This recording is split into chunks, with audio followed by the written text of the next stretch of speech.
अस्सलाम वालेकुम नाज़रीन, आप देख रहे हैं programme the review Kamran Yousuf और शहबाज राना के साथ। द रिव्यू में हम पाकिस्तान की मईशत, खारजा अमूर और नेशनल सिक्योरिटी से जुड़े मामलों पर बात करते हैं। पेट्रोलियम मसनूआत की कीमतों की अगर आप बात करें तो एक मेजर इशू रहता है आवाम के लिए। और अगर आप पाकिस्तान में तेल की कीमतों का मुवाजना करें, कुछ ऐसे ममालिक हैं जिनके साथ हाल ही में मैं जब कतर में मौजूद था तो वहाँ पर ऑब्वियसली एक तो गैस वहाँ से निकलती है, किसी चीज़ के ऊपर टैक्स नहीं है, तो वो पाकिस्तानी कोई 150 रुपये के करीब फी लीटर जो तेल है वो बनता था। क्योंकि उसके ऊपर टैक्स नहीं है तो इसीलिए इतने का बनता है। लेकिन पाकिस्तान में भी अगर आप ओवरऑल आज के प्रोग्राम में हम आपको बताएंगे भी, अगर आप कैलकुलेशन निकालेंगे तो शायद जो टैक्सों की भरमार है तेल की मसनूआत के ऊपर, तो अगर चलें टैक्स कतर जैसे तो हम नहीं हो सकते, क्योंकि कतर के पास तो गैस है, एक छोटा सा वो मुल्क है, उनको रेवेन्यू का उस तरीके का शॉर्टफॉल नहीं है। हमारे यहाँ टैक्स लगाना पड़ता है, बट जितना वो टैक्स लगा रहे हैं क्या उतना जायज़ है? और ना सिर्फ मल्टीपल टैक्सेस हैं बल्कि जो अभी आगाज़ करना है, खबर शेयर करनी है कि ऑलरेडी हम देखते हैं कि एक तो बहुत मुख्तलिफ अकसाम के टैक्सेस पेट्रोलियम मसनूआत के ऊपर लगते हैं। फिर एक पेट्रोलियम लेवी भी है, वो भी लगाते हैं। शुरू में 10 रुपये, 20 रुपये, 30 रुपये, 50 रुपये, 60 रुपये, 70 रुपये, और मेरे ख्याल में अभी अराउंड 75 से लेके 80 रुपीज़ तक या 79 रुपीज़ तक पर लीटर मुख्तलिफ मसनूआत के ऊपर है। तो अब गवर्नमेंट जो है सुना है कि फर्दर इसमें इंक्रीज करने का सोच रही है, और वजह इसकी क्या, वो क्यों कर रहे हैं ऐसा? कामरान, आज भी मेरी किसी से वो बात हो रही थी। हमारी ब्यूरोक्रेसी का मसला ये हो गया है कि अब ये फ़िश जो है ना उसको कैच करना भूल गए हैं, और वो जिस किस्म की तजावीज़ हैं वो हुकूमत के पास लेके जाते हैं, हुकूमत को बताते हैं बस यही रास्ता है, इसके अलावा रास्ता कोई नहीं, तो ये कर दीजिए। और हुकूमत भी फिर कहती है ठीक है कर दो, इसमें कुछ बेहतरी हो सकती है। इस वक्त सूरत हाल ये है कि जो पावर सेक्टर है उसका भी एक सर्कुलर डेट खड़ा हुआ है, और उसको एड्रेस करने के लिए आपके और हम सब के जो बिजली के बिल हैं उसके ऊपर पर यूनिट 3 रुपये 23 पैसे चार्ज किया जा रहा है। हर बिजली का यूनिट जो आप कंज्यूम कर रहे हैं उसके ऊपर 3 रुपये 23 पैसे हुकूमत हमसे लेती है। और जो पावर सेक्टर का सर्कुलर डेट है वो तकरीबन अभी भी 1600 अरब रुपये से ज़्यादा है। ये उसके अलावा जो इन्होंने कुछ अभी बोरोइंग्स भी की हैं। तो हुकूमत की अपनी नालायकी और नाअहली की वजह से जो सर्कुलर डेट बनता है वो आपको बिजली के बिलों में 3 रुपये 23 पैसे फी यूनिट पहले ही चार्ज हो रहा है। तो वो उससे पावर सेक्टर का सर्कुलर डेट ये कहते हैं हम खत्म करेंगे। उसके अलावा जो अब खबर है वो ये है कि गैस सेक्टर का जो सर्कुलर डेट है वो 3,300 अरब रुपए तक पहुंच चुका है। इसमें लेट पेमेंट सरचार्ज जो है वो भी कोई 1500 अरब रुपए के करीब है, बाकी कोई 1700 अरब रुपए का जो प्रिंसिपल अमाउंट है। तो अब हुकूमत ने ये प्लान बनाया है कि जो 1700 अरब रुपए का प्रिंसिपल सर्कुलर डेट है उसको खत्म किया जाए। मजीद आप तफसीलात तो बताएंगे, लेकिन पावर सेक्टर के अंदर तो ठीक है, समझ आती है जो सर्कुलर डेट था। जो गैस हमारे यहाँ थी और गैस की जो 2 बड़ी कंपनीज हैं उनके बारे में तो कहा जाता था कि बड़ी मुनाफा बख्श वो कंपनियां हैं। इनफैक्ट OGDCL और जो बाकी है वहाँ पर तो लोग नौकरियों की ख्वाहिश करते थे, बड़ी बड़ी सिफारिशें लगाते थे कि अगर आपकी वहाँ पे नौकरी लग जाए तो आपके वारे न्यारे हैं। तो वो जो कभी मुनाफा बख्श गैस कंपनीज होती थी तो वो भी अब सारे में मुनाफा बख्श हैं। उसकी वजह ये है कि उनको गारंटेड रिटर्न्स मिल रहे हैं। अच्छा, उनके भी अनअकाउंटेड जो है वो गैस होती है, जिस तरीके से यहाँ पे लाइन लॉसेज होते हैं, चोरी होती है, वहां पे भी है। तो उनके भी अच्छे खासे अनअकाउंटेड गैस उनकी होती है, जिसके वो फिर वो बिजली के गैस के बिलों में ट्रांसलेट कर देते हैं। वो फिर कंज्यूमर से वो रिकवर होता है। पहले खबर की बात कर लेते हैं नाज़रीन। जो अभी हुकूमत ने मनसूबा बनाया 1710 अरब रुपए का जो पेट्रोलियम सेक्टर का सर्कुलर डेट है उसको खत्म करने का 6 साल में हुकूमत एक प्लान बना रही है। इस प्लान के ऊपर काफी ज्यादा काम हो चुका है और हुकूमत के हाईएस्ट लेवल के ऊपर इसके ऊपर एक डिस्कशन भी हो चुकी है। इस प्लान के मुताबिक 4 तरीकों से ये 1710 अरब रुपए हुकूमत खत्म करना चाह रही है, जिसमें जो सबसे बड़ी ये इनको सपोर्ट मिलेगी, जो पैसे ये इकट्ठे करेंगे, जो हुकूमती मलकती कंपनियां हैं उनके जो मुनाफे हैं वहां से ये पैसा लेंगे, वहां सेटलमेंट करेंगे। लेकिन वो तो एक डिविडेंड्स हैं जो कंपनीज देती हैं गवर्नमेंट को, और ये ब्लू चिप कंपनीज हैं, इनके मुनाफे अच्छे खासे हैं। गैस सेक्टर की जो कंपनीज हैं, असल जो मसला है जिसको हम यहाँ पे हाईलाइट करना चाह रहे हैं वो पेट्रोलियम लेवी का है। हुकूमती मंसूबे के मुताबिक अभी जो पेट्रोलियम लेवी है, पेट्रोल और डीजल के हर लीटर के ऊपर जो आप इस्तेमाल करते हैं अपनी गाड़ी में, अपने मोटरसाइकिल में, ट्रैक्टर में, जो ज़राअत में इस्तेमाल होता है, बस, ट्रक, जिसपे जो पब्लिक ट्रांसपोर्ट है, उसका हर जो लीटर है उसके ऊपर जो डीजल इस्तेमाल करती हैं गाड़ियां ₹75 फी लीटर है, और जो पेट्रोल इस्तेमाल करती हैं वो ₹79.62 फी लीटर है। तो हुकूमत का ये मंसूबा है कि इन दोनों के ऊपर जो पेट्रोलियम लेवी है उसमें मजीद ₹5 फी लीटर इजाफा कर दिया जाए, जो बढ़कर 80 और 85 रुपए फी लीटर हो जाएगा, जिससे हुकूमत को 540 अरब रुपए मिलेंगे over a period of 6 years.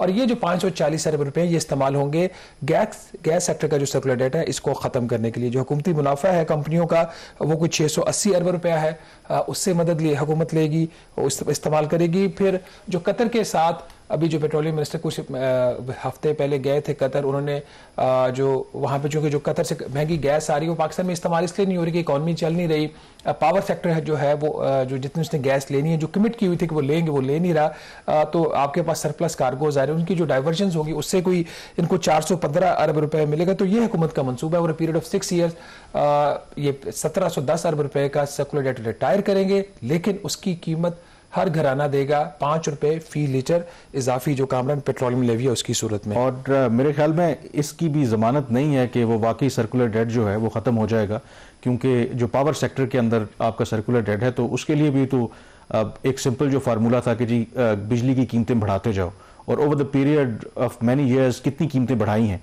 क्या सर्कुलर डेट आज भी खत्म हुआ? नहीं खत्म हुआ। तो या तो अगर मैं कहूं कि हम कड़वा घूंट पी ही लेते हैं, चलें लोग दे ही देते हैं, अगर वंस एंड फॉर ऑल ये पावर सेक्टर है या गैस सेक्टर में सर्कुलर डेट खत्म हो जाए, ये करने से फिर भी ये हो सकता है। प्रॉब्लम ये है कि फिर भी खत्म नहीं होगा। इसमें कामरान इशू ये है ना कि इस वक्त जो गैस की कीमतें वो पहले ही क्लोज टू कॉस्ट रिकवरी पे हैं, जो टैरिफ्स हैं वो काफ़ी हाई हो गए हैं, फ्लो जो है गैस सेक्टर के सर्कुलर डेट का वो नहीं हो रहा, लेकिन उसका जो स्टॉक है वो आज भी मसला है। अगर आप ये जो इनका टोटल जो सर्कुलर डेट है गैस सेक्टर का वो 3310 अरब रुपए है, उसके अंदर जो प्रिंसिपल अमाउंट है वो 1710 अरब रुपया है। 3300 में से जो बाकी अमाउंट है प्रिंसिपल निकालते वो सूद है।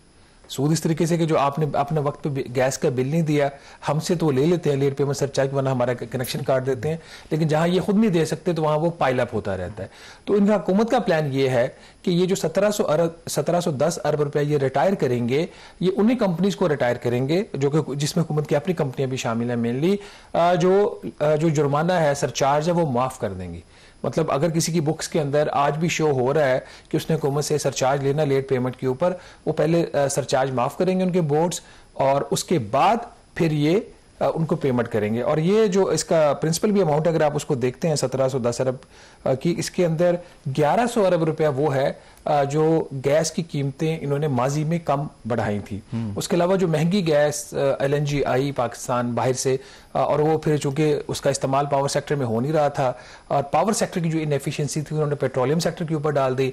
पेट्रोलियम ने वो गैस फिर आगे जो है डोमेस्टिक हमारे जो रेजिडेंशियल कंज्यूमर्स हैं उनको उसका भी इम्पैक्ट को 410 अरब रुपये इसके अंदर खड़ा हुआ वो डालेंगे। फिर चूंकि हमारे जो दोस्त हैं राशिद अंग्रियाल साहब चेयरमैन FBR, उनके अहदाफ तो हासिल हो रही नहीं रहे टैक्स के, तो माजी के अंदर जो इनके सेल्स टैक्स के रिफंड्स थे, कुछ इनकम टैक्स के रिफंड्स थे, कोई 220 अरब रुपए के करीब वो है, उसकी वजह से जो गैस सेक्टर का सर्कुलर डेट बना हुआ है।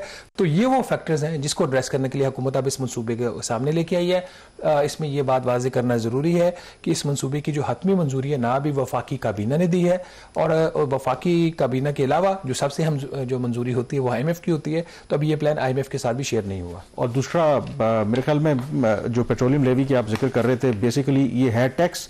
बुनियादी ये फर्क होता है कि वो फेडरल डिविजिबल पूल का हिस्सा नहीं होता, कि पहले ज़रा जितने टैक्सेस आते हैं वो फिर सूबों और विफाक में तकसीम होते हैं। तो बेसिकली है ये टैक्स, लेकिन ये सीधा जो विफाक का ऑब्वियसली पर्स में जाता है ताकि वो इस्तेमाल कर सके। ये पेट्रोलियम लेवी के ऊपर जो हुकूमत का इन्हिसार है वो बढ़ना शुरू हुआ 18वीं तरमीम और ख़ास तौर पर जो 7वां NFC अवार्ड है उसके बाद, क्योंकि मेजॉरिटी जो इनकम थी वो सूबों को जा रही थी, और वफाक ने अपनी जो टैक्स टू GDP रेशियो हर साल 1% बढ़ानी तो नहीं बढ़ा सकी, तो उनका जी चलो फिर इनोवेटिव तरीके से पैसा इकट्ठा करते हैं और सूबों को भी नहीं देंगे। तो उसमें ये पेट्रोलियम लेवी जैसे आपने कहा स्टार्ट में 10 रुपए से शुरू हुई थी, गालबन 8 रुपए और 10 रुपए हुआ करती थी, फिर 50 रुपए हो गई मिफ्ता इस्माइल साहब के टाइम पे, फिर अभी उन्होंने बजट में इसको 100 रुपए तक उसकी ले गए। उस वक्त जब ये 100 रुपए पे लेके गए, उनका जी नहीं हमने इसको रखा हुआ, इसको छेड़ेंगे नहीं, हमने करना नहीं है, आप हम पे एतबार करें। तो ये उस वक्त डीजल पे 77 रुपीज था और पेट्रोल के ऊपर 78 रुपीज था। तो पिछले आपको पता चला कि 5.5 माह में पेट्रोल के ऊपर 78 से बढ़कर वो तकरीबन 80 रुपए फी लीटर होगी, 2 रुपए बढ़ा दिए, किसी को पता नहीं चला, क्योंकि वो इतनी बड़ी बड़ी कीमत के अंदर छोटा खामोशी से जो वारदात डालते हैं तो बारीक वारदात। तो इसका मतलब है यू नेवर नो कि ये 85 पे बात ना रुके और आगे चल, ये तो इसके लिए है ना। उसके बाद अगर इनका टैक्स का शॉर्टफॉल है तो जो आ रहा है अभी होना ही है, जिसका खदशा है वो अभी बात करेंगे आगे जाके, मिनी बजट उनको लाना पड़ेगा। पिछले साल भी इन्होंने मिनी बजट एफबीआर तो नहीं लेके आया था, लेकिन पेट्रोलियम लेवी में आपको पता है कि इन्होंने सड़कों के नाम पर बढ़ा दिया था उसका रेट। तो इस दफा सड़कों की बजाय इन्होंने कहा कि इसके ऊपर गैस सेक्टर के सर्कुलर डेट के लिए हम रेट बढ़ा देते हैं, फिर कहेंगे नहीं कुछ और मसला हो गया तो 85 को 90 कर दो, फिर 90 से 95 कर दो, और साल के आखिर में पता क्या कहेंगे वजीर खजाना मोहम्मद औरंगजेब साहब कि जी वो हम मिनी बजट नहीं लेके आए, लेकिन वो जो पेट्रोलियम लेवी बढ़ी है वो भी मिनी बजट होता है। चलें यहाँ पे ब्रेक लेते हैं और ब्रेक के बाद कुछ और भी अहम डेवलपमेंट्स हैं। खास करके हुकूमत ने ये फैसला किया है कि जो गाड़ियां इंपोर्ट करते हैं उसके हवाले से एक स्कीम थी, उस स्कीम को अब रिस्ट्रिक्ट भी किया गया और कुछ पर पाबंदी भी लगा दी गई है। और इसका क्या पर्पस है, क्या मुश्किल हो जाएगा गाड़ियां इंपोर्ट करना, तो क्या वे फॉरवर्ड है, और कुछ और भी इश्यूज हैं, बात करेंगे लेकिन इस ब्रेक के बाद।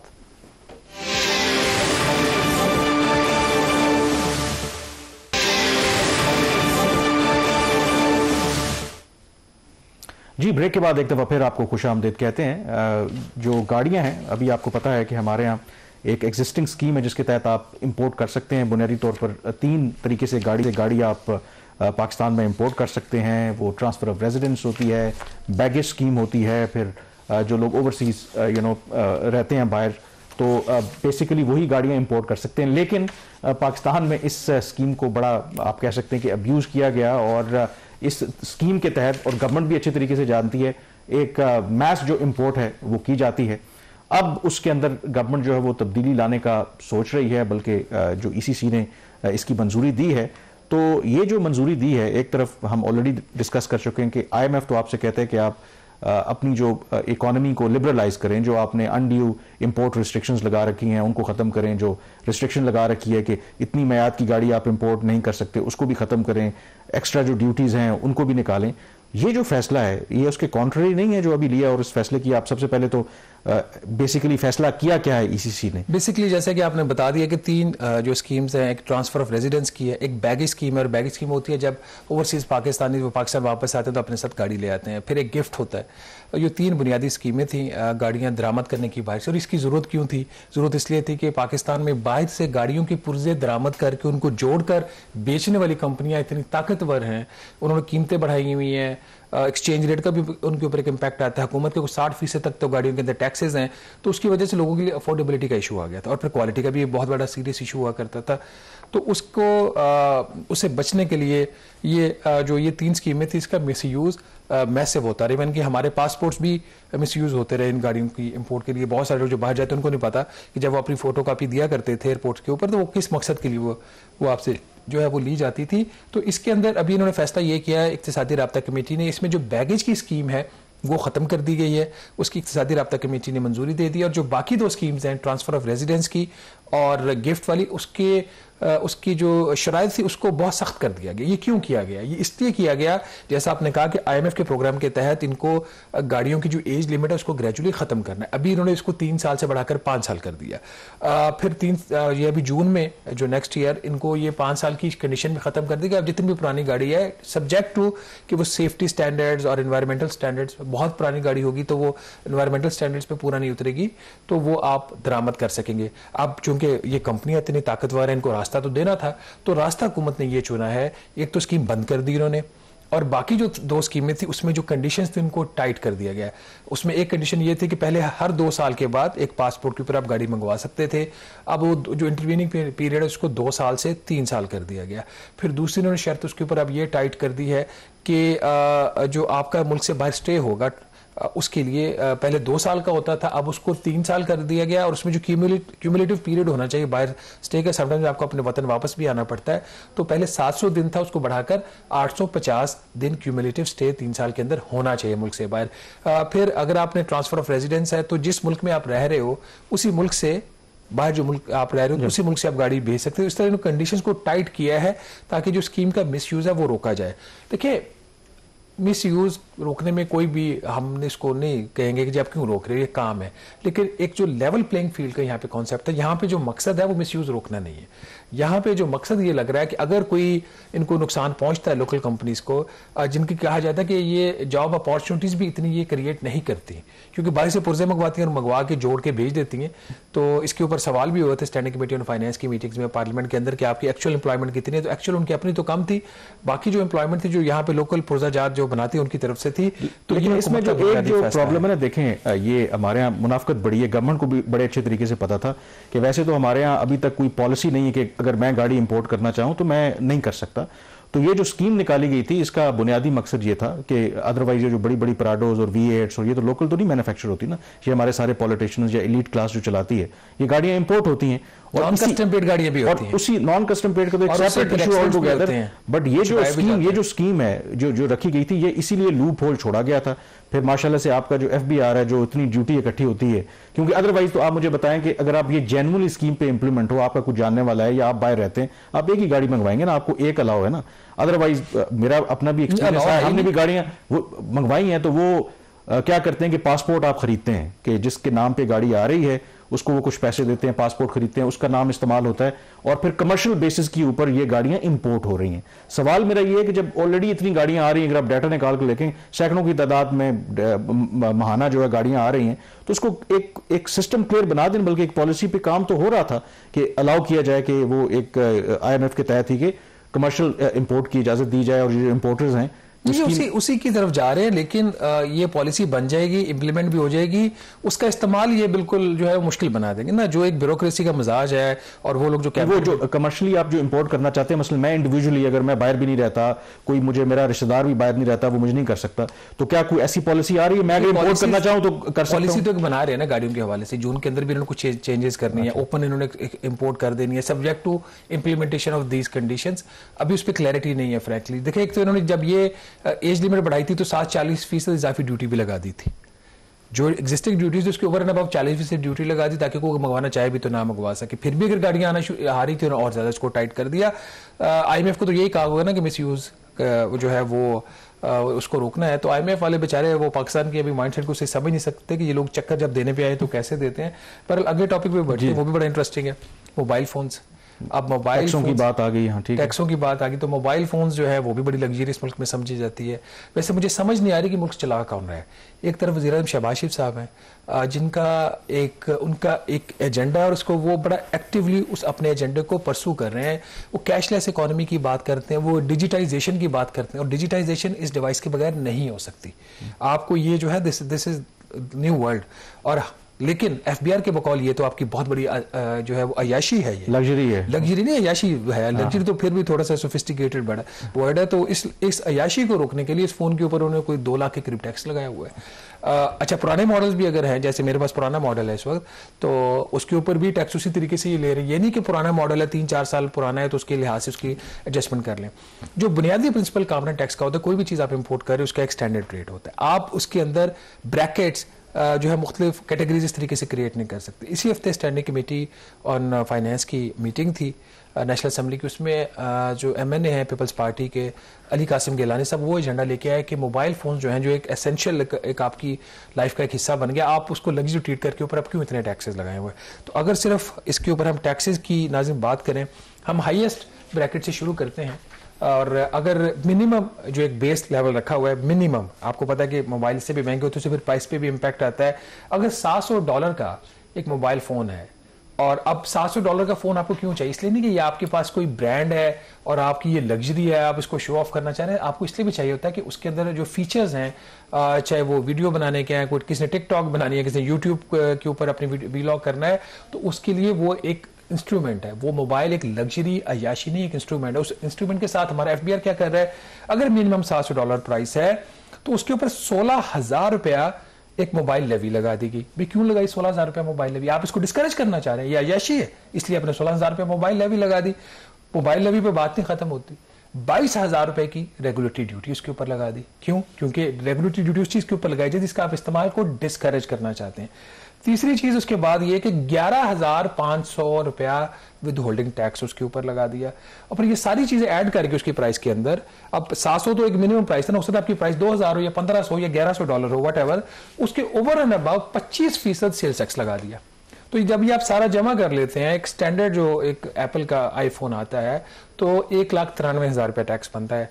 और बाकी आप लोगों की तो बात छोड़ दें, प्रोफेशनल्स की जिनकी जरूरत होती है, MNA शर्मिला फारूकी साहिबा, माशाल्लाह वेल्दी फैमिली से उनका बैकग्राउंड है, उन्होंने कहा कि मेरे पास 3,70,000 रुपए का फोन है, उसको मैं एक्टिवेट नहीं कर रही, रजिस्टर नहीं करवा रही, क्योंकि उसके ऊपर 1,93,000 रुपया मेरे से टैक्स डिमांड किया जा रहा है। PTA के चेयरमैन जो उनका बैकग्राउंड आर्मी से है, उन्होंने कहा जी कि मैंने खुद 1,63,000 रुपया टैक्स दे के ये मोबाइल अपना रजिस्टर करवाया है। 1,63,000 रुपये PTA के चेयरमैन। हो सकता है वो कह रहे मैं मुल्क से बाहर गया था, तो बाहर से जब वापस आया तो फोन ले आया, तो पासपोर्ट के ऊपर आपको गलत 15,000 रुपए की कंसेशन मिली। तो ये हम ऐसे अपनी इकोनॉमी को कामरान डिजिटाइज करना चाह रहे हैं, डिजिटाइज करना चाह रहे हैं। और मेरे ख्याल में इससे आपका रेवेन्यू बढ़ने के बजाय शॉर्टफॉल हो रहा है। मैं आपको बताता हूँ आप लोग क्या कर रहे हैं कि बाहर आप जाते हैं, आपको बिल्कुल वहां से टैक्स फ्री फोन मिल जाता है, सस्ता फोन मिलता है। अब लोग क्या कर रहे हैं कि एक महंगा जो हाई एंड फोन लेते हैं और साथ आप अपने एक सस्ता फोन रख लेते हैं और उसके जरिए आप इस्तेमाल कर लेते हैं सब कुछ, वाईफाई हर जगह के ऊपर है।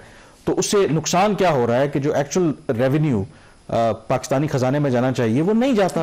अगर आप एक रैशनल तरीके से अगर आप चलें, एक रीजनेबल, ये नहीं कह रहे कि आप टैक्स ना लगाएं, जरूर लगाएं, 18% टैक्स लगाएं और रीजनेबल लगाएं। तो फिर सारे जो लोग मैं बहुत से लोगों को जानता हूं और जो जाहिर है जो हाई एंड फोन यूज करते हैं, बिल्कुल ट्रेंड है ही नहीं, कहते हैं क्या जरूरत है हमें 1.5-2 लाख रुपया। अच्छा, हाई एंड जिनकी कैपेसिटी है वो देते ही नहीं है, वो 2 रख लेते हैं। जिस बेचारे की कैपेसिटी नहीं वो मजबूरन देता है, वो एक ही ले सकता है। इसके अंदर एक और जो एक क्रिटिसिज्म भी आ सकता है, लोगों को जेन्युइन एक क्वेश्चन भी आ सकता है कि लोकल भी तो असेंबलिंग स्टार्ट हो गई ना मोबाइल फोन की, तो आप अपना लोकल इस्तेमाल करें, आप क्यों ले रहे हैं? तो उसके ऊपर भी जो चेयरमैन PTA उनका जवाब सुन लीजिए। उनके जितने भी पाकिस्तान के अंदर इस मोबाइल की असेंबली लाइंस हैं, उसमें से वो जो जितने भी पाकिस्तान में मोबाइल फोन्स बने, उसमें सिर्फ 2% 5G इनेबल्ड फोन्स वो बना रहे हैं, सिर्फ 2%। बाकी 98% क्या करें, मुल्क से बाहर से मंगवाएंगे ना, या तो आप क्वालिटी उनका जी कि आप, बल्कि उन्होंने बड़ा अच्छा क्वेश्चन वहां पे रेज किया चेयरमैन PTA ने कि आप फिर फरवरी मार्च में आप करना चाह रहे हैं उसकी ऑक्शन 5G की, तो फोन तो आपके पास है नहीं। अच्छा, क्विकली जो है वो FBR का भी आपने जिक्र किया था, शॉर्टफॉल आपको पता है हम पहले भी जिक्र कर चुके हैं, और शॉर्टफॉल है।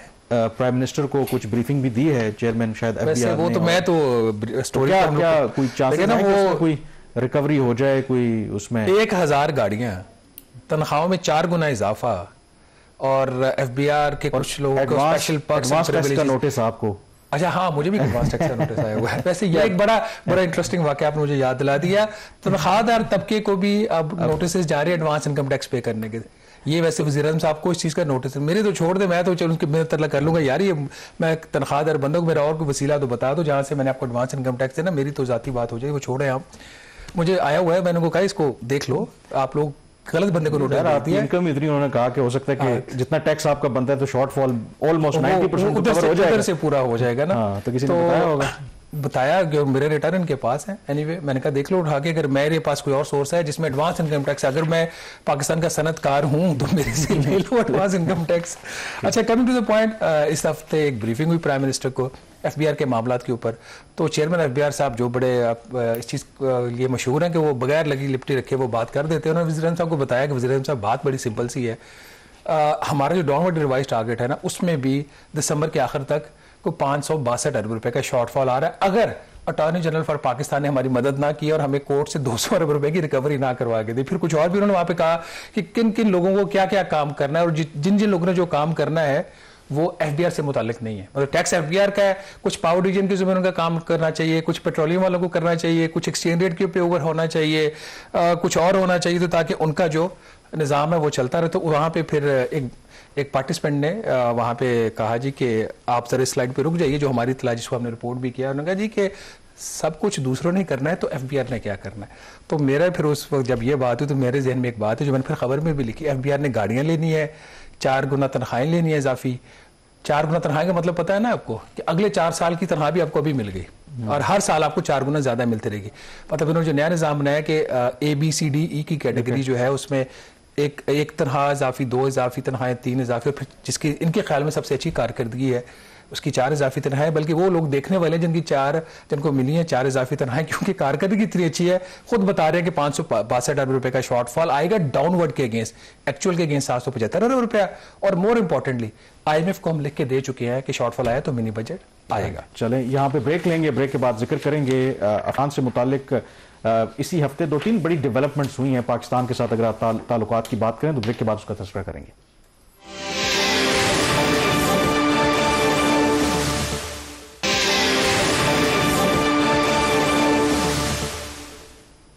जी, ब्रेक के बाद एक दफ़ा फिर आपको खुशामदीद कहते हैं। कल तेहरान में, ईरान का दारुल हुकूमत है, वहाँ पर जो रीजन के ममालिक हैं उनके खुसूसी नुमाइंदे हैं अफगानिस्तान से मुतालिक, उनकी एक अहम मुलाकात हो रही है जिसमें सेंट्रल एशियन स्टेट शामिल हैं, पाकिस्तान है, चीन है और मेज़बान ईरान है।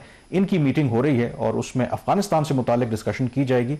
इंपॉर्टेंटली पहले यह समझा जा रहा था कि शायद इसका मकसद पाकिस्तान और अफगान तालिबान के दरमियान मीडिएशन करवाना है, लेकिन इत्तलात ये हैं कि अफगानिस्तान जो है वो अपना नुमाइंदा इस इजलास में नहीं भेज रहा। इस पर आगे चल के बात करेंगे। लेकिन इस हफ्ते जो एक और बड़ी डेवलपमेंट हुई है जिसका डेफिनेटली एक असर पड़ सकता है पाकिस्तान और अफगान तालिबान के दरमियान जो ताल्लुकात हैं, और वो है कि तकरीबन बुध के रोज़ 1000 जो उलमा हैं अफगानिस्तान के मुख्तलिफ मदारिस से, वो काबुल में इकट्ठे हुए और उसमें जो अफगान तालिबान के कुछ मरकजी लीडर्स हैं उन्होंने भी शिरकत की। और उसके बाद उन्होंने एक करारदाद की मंजूरी दी। 5 नुकाती ये करारदाद थी। 2 तरह की उसमें बातें हैं। एक तो मेरे ख्याल में मुमकिना तौर पर जो उनको लगता है कि पाकिस्तान कोई कार्रवाई कर सकता है, उनका पाकिस्तान का नाम नहीं लिया। उन्होंने कहा कि अगर कोई भी बहरूनी जारियत होगी तो ये फिर हर अफगान शहरी पर फर्ज है कि वो जो वहाँ पर उनका जो इस्लामी निज़ामी हुकूमत है जिसको वो इंटरप्रेट करते हैं, तो उसके दिफा के लिए आए, तो वो एक जिहाद तस्वुर किया जाएगा। लेकिन जिस मकसद के लिए मीटिंग कन्वीन की गई थी, शायद वो मकसद ये था कि जो पाकिस्तान का एक मुतालबा है कि क्लियर फतवा अफगान तालिबान की तरफ से सामने आए कि वो TTP को सपोर्ट नहीं करते, पाकिस्तान के खिलाफ हमलों को सपोर्ट नहीं करते। तो उस करारदाद के अंदर जो 1000 उलमा हैं उन्होंने इस बात को इंडोर्स किया कि किसी भी अफगान को ये हक हासिल नहीं है कि वो अफगानिस्तान से बाहर जाकर कोई किसी और मुल्क के खिलाफ जिहाद या कार्रवाई करे। और जो तालिबान के अमीर हैबतुल्लाह खुनज़ादा हैं उनके बकौल अगर कोई ऐसा करेगा तो वो बगावत होगी और उसके खिलाफ बाकायदा तौर पर एक्शन लिया जाएगा। इंपॉर्टेंटली शहबाज, ये जो मीटिंग हुई है, कहा यह जाता है कोई 3 दर्जन के वहाँ पर जो मदारिस हैं जिनको अफगान तालिबान ही चलाते हैं, इन्हीं के मकातब फ़िक्र से हैं। और ये हर सूबे से 3-3 उलमा ने शिरकत की। और ये जो उलमा काउंसिल उनकी बनी हुई है, इसकी नॉमिनेशन जो है वो खुद तालिबान के अमीर हैबतुल्लाह खुनज़ादा करते हैं। तो कहने को तो ये हुकूमत का इवेंट नहीं था, but in reality it was हुकूमत का इवेंट। और कहा यह जा रहा है कि ये जो पिछले कुछ अरसे से कोशिश हो रही है मीडिएशन की, और जो लेटली मुज़ाकरात हुए थे सऊदी अरब में, उसके बाद ये एक इजलास बुलाया गया है ताकि पाकिस्तान के उस मुतालबे को पूरा किया जाए कि आप चाहते हैं कि हम इस तरह की कोई डिक्री दें।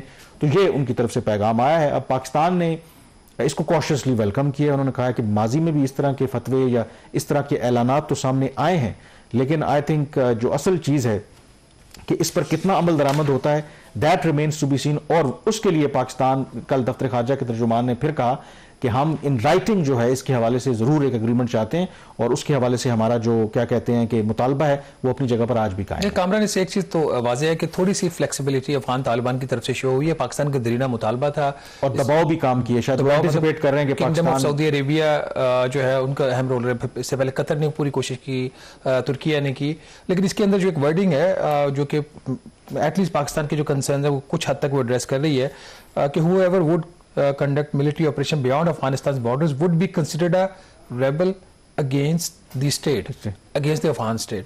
तो अगर इसको सामने रखा जाए और ये स्टेटमेंट और वहाँ की तरफ से उनके उलमा की तरफ से फतवा आना, गालबन 1000 लोग उसमें उलमा 1000 लोग हैं। और कहा जाता है कि जितने जो जिहादी या जो भी इनका बहुत ज़्यादा इन्फ्लुएंस है, क्योंकि सारे सूबों से ये इकट्ठे हुए हैं, तमाम जहाँ इनके मदारिस हैं, हर सूबे से 3 उलमा आए हैं। तो वो जिन मदारिस को रिप्रेजेंट करते हैं तो आमतौर पर वहीं इस तरह की जो भी ये इंस्पिरेशन लेते हैं जितने इस तरह के ग्रुप्स हैं। इसमें की जो क्वेश्चन अभी यही है कि TTP का नाम नहीं लिया गया, पाकिस्तान का भी नाम नहीं है, तो क्या TTP इसके ऊपर अमल दरामद करेगी? क्योंकि TTP ने भी बैत कर रखी है तालिबान के अमीर के ऊपर, और फिर तालिबान के अमीर का अगर कोई हुक्म है तो फिर वो तमाम जिन लोगों ने बैत कर रखी है उन पर मानना उनका फर्ज बनता है। नहीं मानेंगे तो फिर वो इसका मतलब है कि वो डिक्लेयर कर रहे हैं, ऐलान जंग डिक्लेयर कर रहे हैं अगेंस्ट अफगानिस्तान और जो तालिबान के अमीर हैं उनके इनको ये उसके फिर कॉन्सिक्वेंसेस जो सारा ये गैदरिंग हुई है इसको हेड किसने किया था? उसमें जो हेड बुनियादी तौर पर तो उसमें जो तालिबान के सुप्रीम कोर्ट है उसके जो कहा जाता है कि वो एक मुफ्ती भी होते हैं, तो वो उस मीटिंग में मौजूद थे। तो शेख फकीरुल्लाह फाइक, हाँ जी जी, उनके तालिबान की जो सुप्रीम कोर्ट है उसके वो चीफ जस्टिस हैं, तो वो मौजूद थे।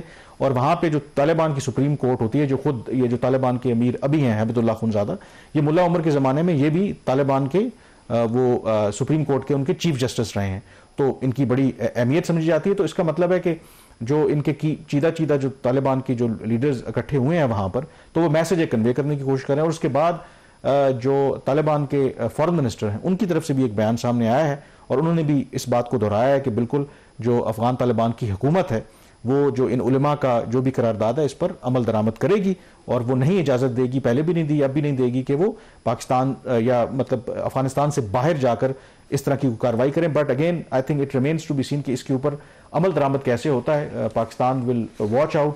और लेकिन ये एक ज़रूर है कि जो दबाव पाकिस्तान की तरफ से भी था और फिर जो मीडिएटर्स इन्वॉल्व हैं उनकी तरफ से भी था, तो कुछ ना कुछ अफगान तालिबान जो हैं लगता है कि अंडर प्रेशर हैं। अब देखते हैं कि ऑन ग्राउंड इसका कितना इम्पैक्ट पड़ता है, ये बात देखने वाली है। यहाँ पे ब्रेक लेंगे और ब्रेक के बाद जिक्र भी करेंगे जो कल मीटिंग होनी है तेहरान में। जो हक्कानी नेटवर्क के सरबराह हैं सिराजुद्दीन हक्कानी, उन्होंने भी जुमे के खिताब में कल एक इंपॉर्टेंट बात की है। क्या ये शो करता है कि इख्तलाफात हैं इस वक्त अफगान तालिबान की जो मुख्तलिफ धड़े हैं? ब्रेक के बाद इस पर बात करेंगे।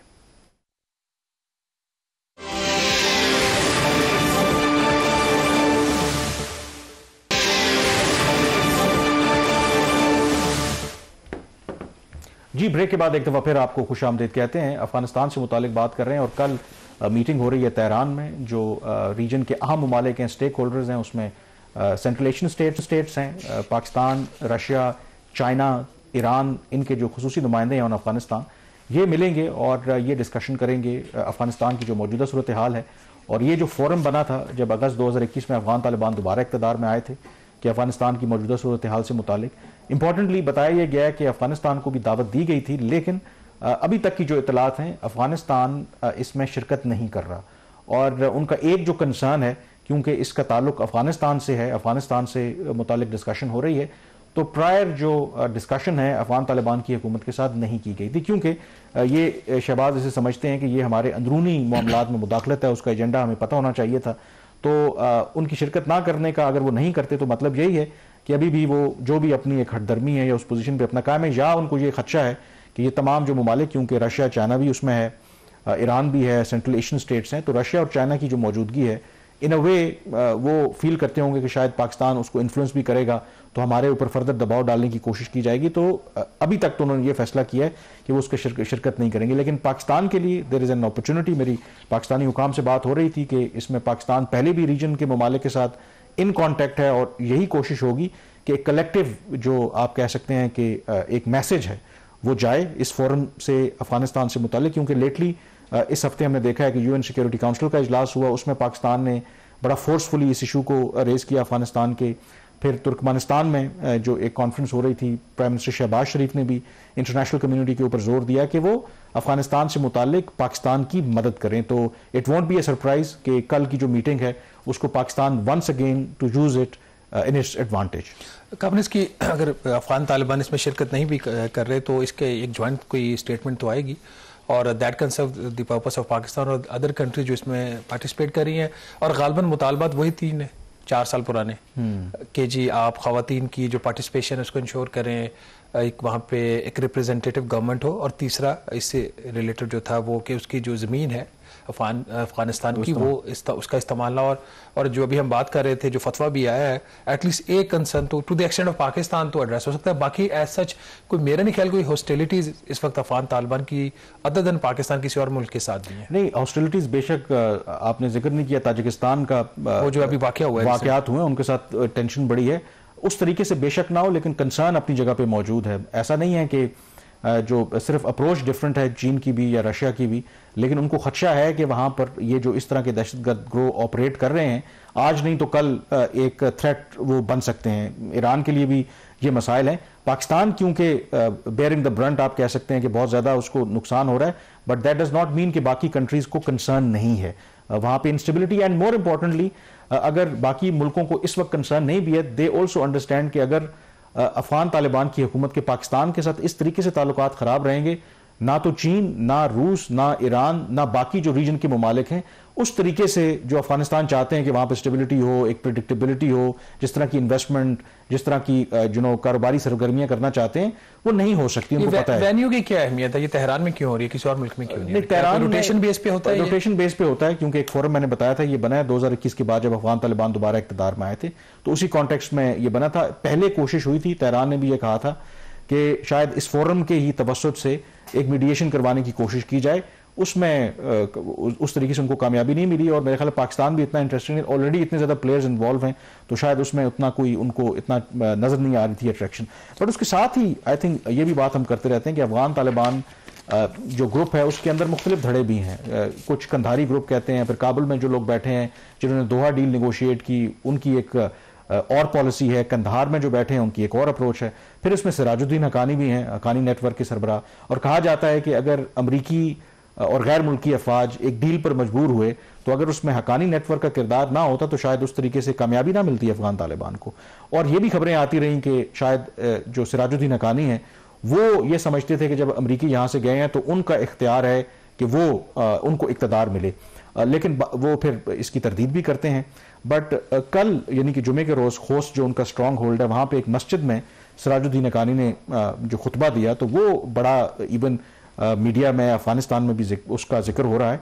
और बेसिकली उन्होंने ये कहा है कि, और मेरे ख्याल में ये अफगान तालिबान की हुकूमत को ये वो हिट कर रहे हैं, उन्होंने कहा है कि कोई भी जो ऐसी हुकूमत है जो ताकत के जोर और डर के जोर पर कायम होती है या लोगों को डरा के धमका के हुकूमत करते हैं, वो हकीकी हुकूमत नहीं होती। Which in this case is Afghan Taliban. आप इम्प्लाई अगर करें, क्योंकि हमें पता है कि अफगान तालिबान की हुकूमत को जो तरीकाकार है वो वहां पर किसी तरह का डिसेंटिंग वॉइस तो आप टॉलरेट नहीं करते। देयर इज अ हिस्ट्री, सारा चीजें पता हैं। तो यहाँ पर वो ये कह रहे हैं और साथ आगे चल के ये भी कह रहे हैं कि जो एक गवर्नमेंट है उनको जो आम लोगों का जो ट्रस्ट है वो उसे हासिल होना चाहिए और उसका जो रवैया है वो आम लोगों के साथ वो नरमी का होना चाहिए, वो ताकत का इस्तेमाल नहीं करना चाहिए, बिला वजह लोगों को तंग नहीं करना चाहिए। तो यहाँ पर उन्होंने इस तरह से नाम तो नहीं लिया। कुछ लोग ये कहते हैं कि जो सिराजुद्दीन हकानी है वो बाज़ दफ़ा दुनिया को भी ये मैसेज दे रहे होते हैं कि अगर आप हमारे ऊपर रिलाई करेंगे तो we will be more practical and moderate. तो यहाँ पर जब वो बात कर रहे हैं कि जो भी हुकूमत हो उसको डरा धमका के लोगों के ऊपर हुकूमत नहीं करना चाहिए, तो बहुत से मुबसरीन का ख्याल है कि उनका टारगेट शायद जो कंधार में बैठे तालिबान की अमीर हैबतुल्लाह अखुनज़ादा के ऊपर है, क्योंकि उनका एक बड़ा सख्त गीर मौक़िफ़ है बहुत से इशूज़ के ऊपर। तो लेट्स सी ये क्या स्टेटमेंट की हद तक है या इसका कोई एक्चुअल फॉल आउट भी होगा आइंदा आने वाले वक्तों में। प्रोग्राम द रिव्यू से इतना ही। कामरान यूसुफ और शहबाज राना को इजाज़त दीजिए। अल्लाह हाफिज़।